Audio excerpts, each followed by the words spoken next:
Hello everyone, welcome back to my YouTube channel, Janate ABC English. This is Janto Kumar Roy. This video I will tell you about modal verb because modal verb is important for speaking English. So if you don't know about modal verb, you can speak in English fluently. And if you want to speak English like foreigner, you must watch this video until the end. You will get lots of information about modal verb because modal verb is important for speaking English. Without modal verb, you can explain about anything. If you want to explain about anything, you must watch this video. Right? Here we go. So আপনি যদি কোনো বিষয়ে কথা বলতে চান বা আপনি যদি কোনো বিষয়ে ধারণা লাভ বা ইংলিশে সাবলীলভাবে কথা বলতে চান, তাহলে আপনাকে অবশ্যই মডাল ভার্ব সম্বন্ধে ভালো ধারণা লাভ করতে হবে। সো আপনি যদি মডাল ভার্ব সম্বন্ধে ভালো ধারণা লাভ করেন, তাহলে আপনি অবশ্যই ইংলিশে সাবলীলভাবে কথা বলতে পারবেন।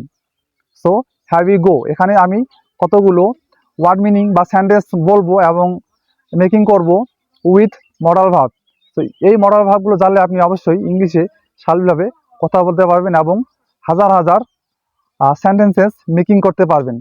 যেমন ক্যান, আপনি যদি কোনো বিষয়ে পারেন বা ধারণা দিতে চান, যে বিষয়ে আপনি পারেন সেই বিষয়ে ধারণা দিতে আপনাকে মডাল ভার্ব ক্যান ইউজ করতে হবে। রাইট? সো যেমন আমি খেতে পারি, আই ক্যান ইট, আমি ইংলিশে কথা বলতে পারি, I can speak in English. Right? তো আপনি যদি কোনো কিছু পারতেন অতীতে, তাহলে আপনাকে ক্যানের পরিবর্তে কুড ইউজ করতে হবে। যেমন আমি সাঁতার কাটতে পারতাম, আই কুড সুইম, আমি ইংলিশে কথা বলতে পারতাম, I could speak in English, আমি গান গাইতে পারতাম, I could Singh a song. So আপনি যদি উইল দিয়ে মডাল ভার্ব ইউজ করতে চান, যেমন উইল দিয়ে, যেমন আমি যাব, আই উইল গো, আমি খাবো, আই উইল ইট, আমি বলবো, আই উইল সে। সো আমি ইংলিশে কথা বলবো, I will speak in English, আমি ইংলিশে কথা বলতে পারবো, I will be able to speak in English. আমি লিখতে পারতাম, আই কুড রাইট, আমি যেতে পারতাম, আই কুড গো, আমি যাব, আই উইল গো, আমি খাবো, আই উইল ইট, আমি লিখবো, আই উইল রাইট, আমি লিখতে পারতাম, আই কুড রাইট, আমি লিখতে সক্ষম, আই অ্যাবল টু রাইট, আমি লিখতে সক্ষম হব, I will be able to right, আমি খেতে সক্ষম হব, I will be able to ইট।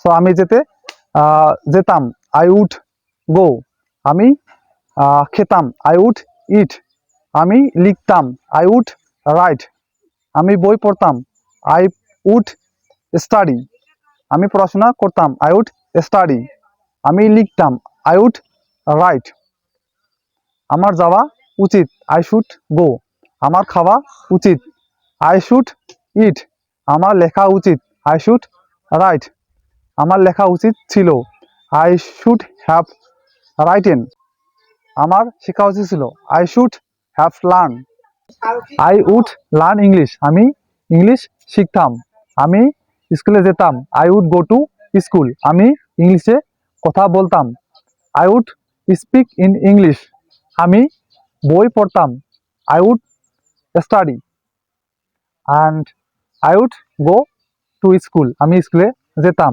আমি সাঁতার কাটতাম, আই উড সুইম, আমি অবশ্যই যাব, আই মাস্ট গো, আমি অবশ্যই খাবো, আই মাস্ট ইট, তোমার ইংলিশ শেখা উচিত, you should learn English, you should go, তোমার যাওয়া উচিত, তোমার খাওয়া উচিত, ইউ শুড ইট, তোমার অবশ্যই ইংলিশ শেখা উচিত, ইউ মাস্ট লার্ন ইংলিশ, তোমার অবশ্যই ফুটবল খেলা উচিত, ইউ মাস্ট প্লে ফুটবল, তোমার অবশ্যই বই পড়া উচিত, ইউ মাস্ট স্টাডি, তোমার ইংলিশ শেখা উচিত ছিল, you should have learn English,